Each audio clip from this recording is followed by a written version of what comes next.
Kana limitina fipse fatin base Chubu konduma anabise yekena Nagaa Waaqayyo isiniif haa ta'u akkam jirtu hordoftoota keenya kun sagantaa madummaa tan obboleessa keessan faarfataa Eeliyaas Gabilaati. Maqaan Gooftaa kan eebbifame ta'u har'allee deebinee wal agarreerra. Egaa sagantaa birmadummaa warri kanaan dura hordofaa turtan isiniif aaraa miti jedhee tayyaada. Sababi isaa erga jalqabnee gara kutaa 28ffaadha guyyaan har'aa kan walii wajjin ilaallu waan ta'eef aaraa miti.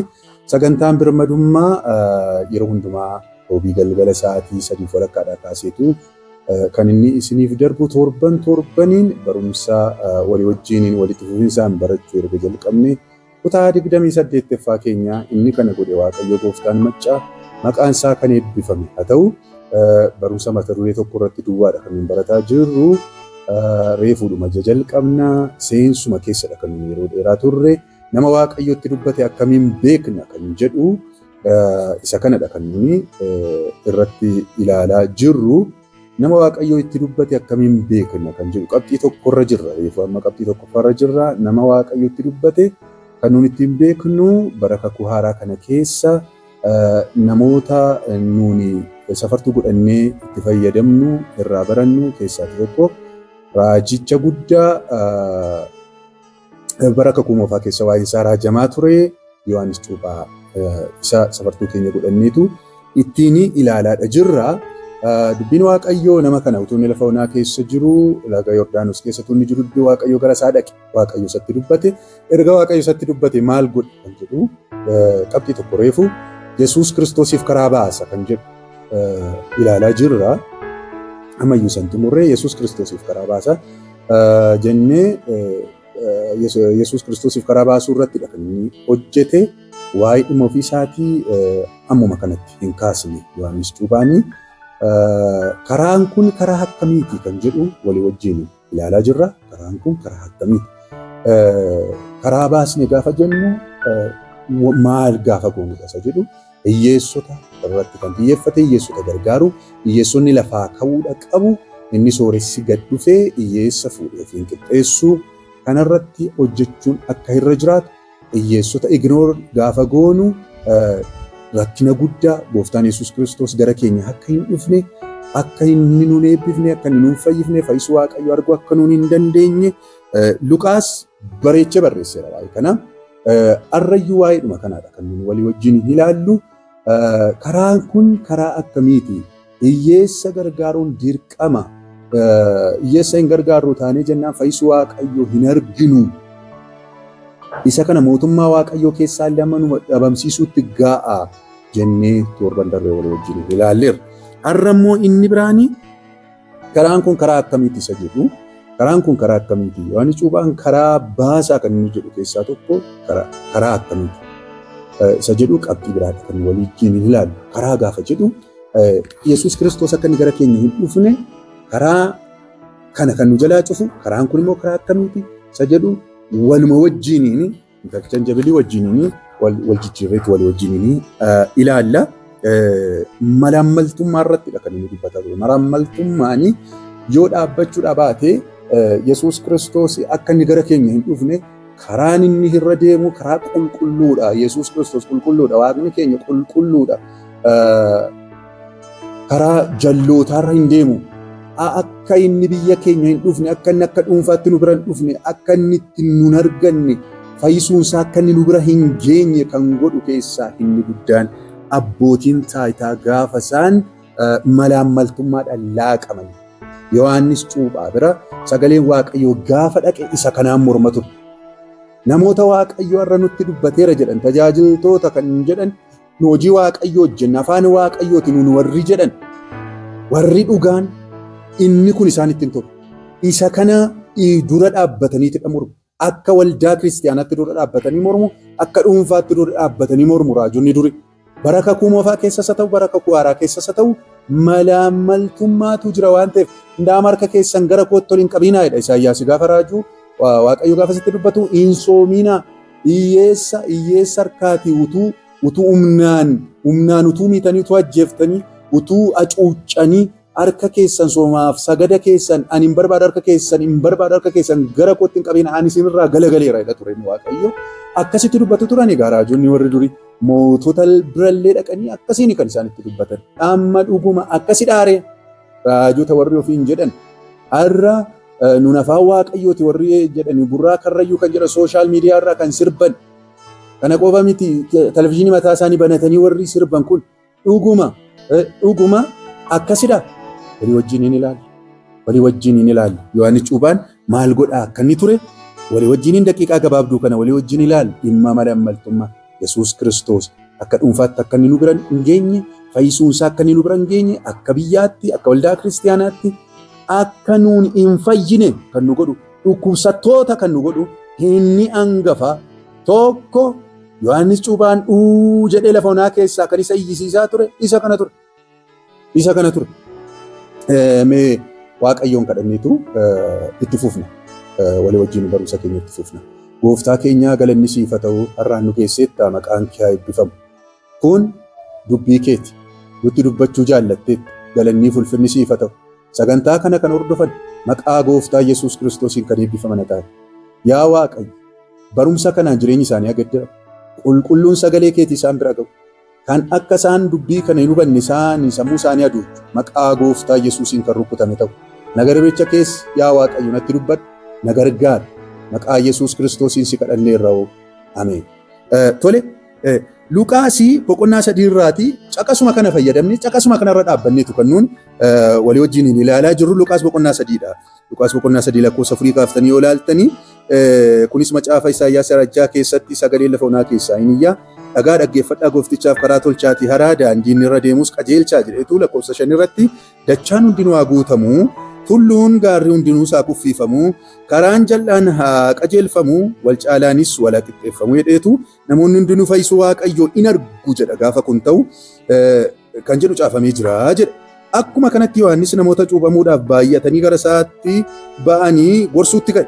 Isin ijoollee marra taanaan dheekkamsa isinitti bu'uuf jiru jalaa akka baqattaniif eenyutu si yaadachiisee ammas yaada garaa gaddirachuun keessanii ija gaarii haa godhatu abbaan keenya Abrahaamidha jettanii ofiin jajjabeessinaa Waaqayyo Abrahaamiif dhagoota kanatti ijoollee kaasuu akka danda'u isinittan himaa jedha. Lakkoofsa 9 irratti ammumayyuu qottoon hidda muka hundumaa irra kaa'amee jira mukti ija gaariin godhanne hundinuu muramee ibiddatti naqamaa jedha. Kanarratti jarreen suni egaa maal goonu ree jedhanii Yohaannisiin hin gaafatan. Inni immoo uffata 2 kan qabu kan hin qabneef haa kennu nyaata kan qabu warra dhabaniin haa ga'u jedhee deebise. Warri qaraxa fuudhan immoo cuuphamuudhaaf dhufanii yaa barsiisaa noo maal goonu ittiin jennaan inni immoo kan murame irra caalchiftanii fudhatiinaa jedheen. Warri loltuunis nu immoo maal goonu ree jedhanii gaafatan. Inni immoo giddisiiftanii horii nama tokko irraallee hin fudhatiinaa. Sobaanis nama tokkoyyuu gara abbaa firdiitti hin geessinaa. Qallabni keessan inni isin fudhattanii isin haa ga'u jedheetu dubbata Yohaannis. Iddoo kanatti namootatu gara isaa dhaqa. Lafa onaa keessa jiranii namoonni gara isaa gaafa dhaqanii namoonni gara isaa dhaqan kun waan isin ajaa'ibu abbootii taayitaati. Namoota gurguddoodha. Waraana yeroo sana turanidha. Akkasumas immoo kiraayii sassaabduu yookaan immoo kiraayii warra sassaaban warra akkasiitu qaraxxoota jechuun isaanidha. Warra galiirra warra hojjetan jechuudha. Warra akkasiitu gara isaa dhaqa. Gara isaa deeman. Isatti barbaachisaa deeme tun ta'in gara isaa deeman. Gara isaa deeman. Gaafa isaan gara isaa deeman Yohaannis waan isin dhibu keessaati abbaa taayitaati dhufee. Raayyaa ittisa biyya keenyaatti dhufee bunaan jedhee minxaafii diimaa afee fi baandii dhaabee fi kash godhaa isaan hin simanne. Addaggee ta'e miti Yohaannis Cuuphaan. Addaggee ta'e miti Yohaannis Cuuphaan gaafa isaan simate kan inni akkas ta'ee fi addaggee waan ta'eef miti. Jaratu fayyaan qaban turan, jaratu sirriin hojjetan turan, jaratu sirriirra hin jiru ture. Sababa kanaadha Yohaannis Cuuphaan kan inni afaan gaariitiin amala gaariitiin isaanii simanne jalqaban dura afaan isaa gaafa manatu cuuphamuuf gara isaa gaafa isaan naqanii waa tokko isaaniin jedheen waa tokko isaan isin ijoollee marra taanana jedheetu isaanitti afaan isaa saaqate. Isin ijoollee marra taanana dheekkamsa isinitti dhufuuf jedhu jalaati ba'uudhaaf akka isin baataniif eenyutu isinitti mee amma dhuguma qalbii diddiirrachuudhaaf dhuftanii isin jedheetu isaan simate. Ilaalaa nam kun riskii guddaadha kan inni fudhate. Sababi isaa maaliif? Jarri kun taayitaa qabu, waan barbaadan isa gochuu danda'u. Yohaannis Cuuphaan garuu sababa isaan taayitaan isaanii guddaa waan ta'eef, sababa isaanii beekamtii qabaatanii fi waan Waaqayyo isatti dubbate dubbachuu dhiisu. Waaqayyo gooftaan hattuudhaan hattuu jedhi ittiin jedheetu itti hima. Har'as ta'e kanas nama Waaqayyo itti dubbate hattuudhaan hattuudha. Utuu tataa jirtu hattuudha siin jedha Waaqayyo. Hattuu miitati siin jedha taanaan Waaqayyo dubbate miti. Kana beekaasin. Ati ijoollee marrataa ilaa akka marrataa nama hiddita. Namni sababa kee du'a, namni sababa kee bada yoonni ta'e raajiin tokko ati kennaas fuudhii fi geessi, qabeenyas fuudhii fi geessi, waan barbaadde godhi, taayitaa abbaa barbaadde qabaadhu. Dhugaa Waaqayyoo namni itti dubbatedha ta'ee jennaan.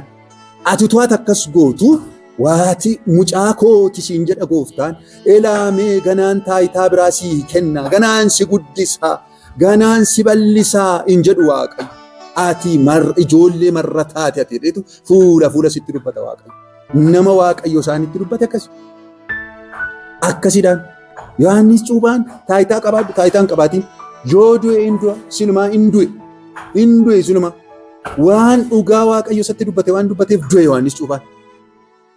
Akkasi warri dhugaan. Gabaabaadhumatti malaamaltummaan jira ta'ee jenna. Qaami boo'uuf qaami boosisu jira ta'ee jennaan. Qaami rakkatuuf qaami rakkisu jira ta'ee jennaan. Fayyisuu Waaqayyo hin agarru akka biyyaa. Kana jala mureen isinitti hima. Warra tajaajilanitti isa kanan himaan. Warra uummata na dhaggeeffatu isa gooftaa qabaadhu gooftaan qabaatiin malaamaltummaan lafa inni jirutti fayyisuun Waaqayyo hin jiru. Lafa hiyyeessaa boossutti lafti sun abaaramaan, biyyi sun abaaramaan. Amma kun sirratutti fayyisuu Waaqayyo arguun baay'ee ulfaataadha. Isa kanadha kan inni dubbatu. Yohaannis Cuuphaan akkas godhe. Afaan gaariidhaan isaanis yoo du'a ta'e hin du'an. Sababa isaa maaliif? Sa Waaqayyo isatti dubbatetu guddaadha. Maqaan gooftaa kan eebbifamee ta'u. Waaqayyotu abbootii taayitaa caala. Waaqayyotu bulchitoota biyyaa caala. Waaqayyotu hunduma gararraa jira. Sa Waaqayyo nuun jedhe jennaan. Sa Waaqayyo nuun jedhe goone dhugaa yoo raajidha ta'e. Har'a garuu dhugaa akkasidha. Hin jenna. Hin gorsinayyuudha. Akkasiin bifa kanaanii itti baafne amma arrabsinutti ga'uun islaamaadha. Har'a yoo nuuni hattuudha jenne hattuudhaan nama arrabsaa jettu. Hattuudhaan hattuu jechuun ijoollee marrataatiin ijoollee marrataadha jettuun sobduudhaan sobduudha jechuun hattuudhaan hattuudha jechuun arrabsoo miti. Wangeela Kiristoos lallabuu barsiisuu faarfachuudha inni kun. Isa sirriidhaan sakaraa sirriirra jiruun sirriidhati jechuun sakaraarraa badeem kaati karaarra hin jirtu jechuun arrabsoo miti. Harrayyuu ijoollee marrataa meeqatu jira? Ijoollee marrataa meeqa? Waajjiroota garaagaraa keessa kan jiran hobbeettu baay'een keessan. Isin ijoolleen marrataa mootummaa Waaqaatti hin galtan. Ijoolleen marrataa waan barbaadda yoo gootan waldaa kiristaanaatti miseensa abbaa barbaadda yoo taatan hin boosiftu haadhayyeessaa taatanii jennaan. Isin ijoollee marrataati malee ijoollee Waaqayyoo. Raajonni keessan gaafa isin gara isaanii dhattanii gaafa isin isaan bira deemtanii sasaanii nama Waaqayyoo sin eebbisaa sasaan siniin jedhan hin gowwoomina. Anaan na dhaggeeffadhaa. Isa Waaqayyo siniin jedhuun isinitti hima. Isa wangeelli siniin jedhuun isinitti hima. Isin ijoollee marrataati. Ijoolleen marrataati malee ijoollee Waaqayyoo miti. Gubboo kennita taanaan, gubboo fudhatta taanaan ati ijoollee marrataati malee ijoollee Waaqayyoo miti.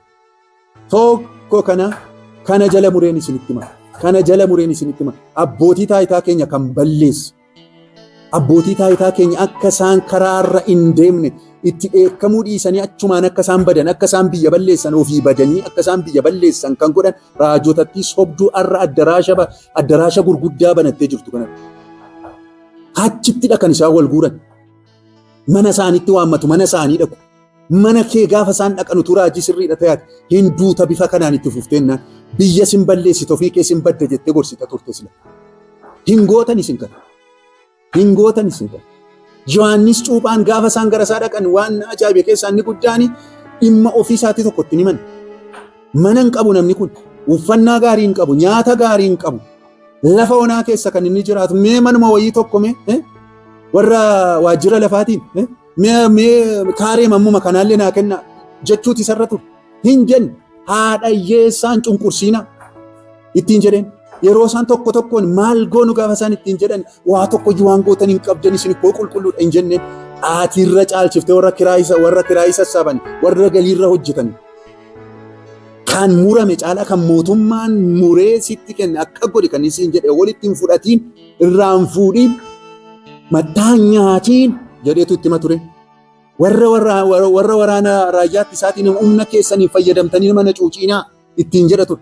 Jedhee fuula isaan itti hime karaarra akka isaan bu'an isa booddee qalbii akka isaan diddiirratan isaa booddee isaan cuubaa ture Yohaannis Cuuphaa. Warri harraa'u inni gara isaa gaafa xiqqinii mataa keessan xiqqoodhuma ishee tokko meeqan keessattuu tajaajila dhiiseera. Meeqan keessattuu har'a gooftaa dhiiseera. Gooftaa tajaajilii dhuftan konkolaataan tokko isiniif guddaadha. Manni tokko isiniif guddaadha. Xiqqoo isee birrii dhumtii wayii tokko isiniif guddaadha. Afaan keessan qabattan dandeessanii qulqullummaa lallabuu hin dandeessan. Dandeessanii qulqullummaa haasa'uu hin dandeessan. Sababi isaa afaan keessan cufateera. Afaan keessan cufateera. Yoonni nama ajjeesuu waa tokko isinitti hin fakkaatu. Xiqqimii keessan argattanii isin ijoollee marrataati isiniyyuu. Tajaajiltoonni akkasii, paasteroonni akkasii, raajonni akkasii isin ijoollee marrataati. Ijoollee waaqayyoo. Waldaan paasterii isiniin jettu malee hojiin keessan kun fuula waaqayyoo duratti ijoollee marrataa isin ijoollee komiti isiniin jedha gooftaan. Isin ijoollee marrataa. Ammayyuu ijoollee marrataa isiniin jedha wangeelli. Waan barbaaddan fidaa. Amma kun ta'utti fayyisu waaqayyoo naqatu. Waldaan kiristaanaa bara isheen itti humna dhabde bara kana keessa qulqullummaa dandeessanii naasoftanii nama hatuun hin hatiinaan jettanii nama sobuun hin sobiin jettanii nama ajjeesuun hin ajjeesiin jettanii dandeessanii waa afaan keessan keessaa bahuu hin danda'u goomman baxeenaa hundumaa wajjin walii galtanii akkuma bara Yohaannis mucaama xiqqoo tokkotu ka'ee wareeyyuutti ka'e isa dura kan teoloojiidhaan kan maaliin bara dheeraa kan tajaajilan muuxannoo baay'ee kan qaban baay'ee isaaniitu ture bara sana keessa waan isin dhibu keessa garuu hin dubbatan jirra maal hundumaadhaaf sa'aatuunis jabaadhatu ati jedhuun saajjisuun ajjeesu yoon ajjeese hin daamu gooftaa si gargaara ittiin jedhu har'as akkasuma jettu si jallootaa wajjin hin taatanii bu'aa har'a waa waggaa 70 ምን አይነት ምስኪኖች እንደሆናችሁ እኮ አልገባችሁም እኮ ምስኪኖች ናችሁ ዱጋን ሲንንጀ ኢሲን ቡአ ቡፈተኒቱን ከሳራ ጉዳ ከሰ ጅርቱ ቡአን ኬኘን ጉዳን ክርስቶስ ቡአን ኬኘን ጉዳን ዋቅ ከነ መቃንሳ ከነ ቢፈመተ ሰኒ ነመት ዱበተ ዱበቹ ዮንን ዱበቲነ ኢሱ ዋን ኢሳብ ተጃጅላ ሳተ መቃን ክርስቶስ አይ አን ተጃጅላ ሳተ ተጃጅላ ነማሚቲ ተጃጅላ አባታ አይታሚቲ ተጃጅላ ኤኙዩ አን ተጃጅላ ክርስቶስ tajaajila waaqayyooti sanni barbaadu dubbachuu sanni barbaadu jedhu wangeelli kun kan inni jedhu gochuu sannin godhin jedhe dhiisuun isa kanadha tajaajila isa kanadha mucaa waaqayyoo kan nama godhu nama waaqayyoo waliin jettu addaashatti wal baaftan nama waaqayyoo dibamaa mee dhugaa wanta akkasii mee dhugaa nama waaqayyoo mudhaati nama waaqayyoo nama seexanaati nama seexanaati namni malaammaltummaadhaan hin mormine namni ofiisaa bu'aa mataa isaatiif jedhe nama karaarraa badee biyya balleessaa jirutti itti hin himne inni isin garbuu kaballaa tokko argattanii ennaan Hisqeeliin gaafa dubbate Hisqeel boqonnaa 13 dhaqaati dubbifadhaa barbaadde Hisqeel boqonnaa 13 garbuu kaballaa tokko argattanii ennaan isin jedhe bakka dhimma biraan qabdanii isin Hisqeel boqonnaa 13 lakkoofsa 19 irraa ilaalladha. Saduun maluun hin jiraatta jettuudha. Garbuma kaballaa tokko argattanii naan. Sajiraachuun isaan malee immoo ati hin duutattiin jettuudha. Yoo garbuu kaballaa tokko namicha harkaa dhabdanii hin duutattiin jettuudha. Nama duun isaan malu garbuma kaballaa tokko yoo inni kenneef immoo ati hin jiraatta. Ati bara baraan jiraatta ittiin jettuudha. Akkuma bara kana.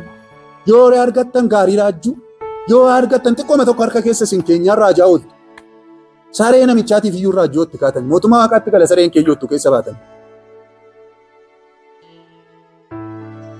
Waan waaqayyo siin jedhe godhi. Waan waaqayyo siin jedhe raaji. Waan waaqayyo siin jedhe dubbadhu. Waan waaqayyo siin hin jedhin hin dubbatiin.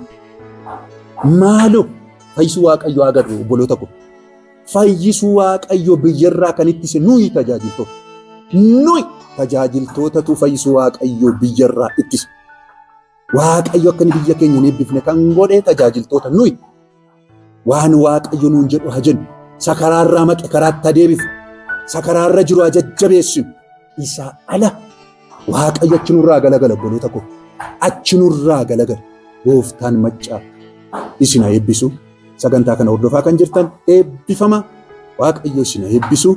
Fayyisuu waaqayyo walii wajjin haa agarru. Malaammaltummaan Yesuus akka inni mana kee hin seenne godha. Ela ati horii fudhattee manatti galte malee Yesuus mana keetii ba'eera. Sii galee ati saantima funaannattee mana guguddaa ijaarteetta ta'uu danda'a, fooqii ijaarteetta ta'uu danda'a. Mana sana keessa Yesuus hin jiru. Mana sana keessa nagaan hin jiru. Mana sana keessa seexanatu jira. Ati ija keetiin waan baay'ee bu'aa buufatte sitti fakkaata jekee foon kana. Ati kasaaraa keessa jirta. Qalbii diddiirradhaa. Ijoollee marrataati isin yoo qalbii diddiirrattan ijoollee waaqayyoo taatu. Kanaa ala hattuun yoomiyyuu mootummaa waaqaatti hin galtuuti. Haa dhiisu. Warri kenninus warri fudhannus nu ijoollee marrataa ta'aniiru. Har'aa kaasaati ciniinnadhaati Yesuus Kiristoosin hordofuu jalqaba. Waaqayyo gooftaan isin haa eebbisu. Sagantaa keenya guyyaa irraa kanumaan xumurreerra. Torban sagantaa biraatiin deebinee wal agarra. Kun sagantaa birmadummaati. Sagantaan birmadummaa yeroo hundumaa sa'aatii 3 roobii galgala isiniif darba. Kanaaf subscribe gochuu, comment, like, share walii gochuu hin dagatina. Kun sagantaa keessan. Sagantaa sagaleen waaqayyoo qulqulluun irratti darbudha waan ta'eef jabaadhaa, wal jajjabeessaa, wangeela kanaa dubbisaa, wangeela kanaaf jiraadhaa, bara baraan jiraattu. Kun dhugaadha. Dhugicha birmaduu sin baasa. Dhugachatti qabamaa jiraadhaa. Nagaa nagaatti waaqayyo gooftaan maccaa isinii wajjin ta'u eebbifama. Kana limitina fibse ifatina base Chubu konduma nabdise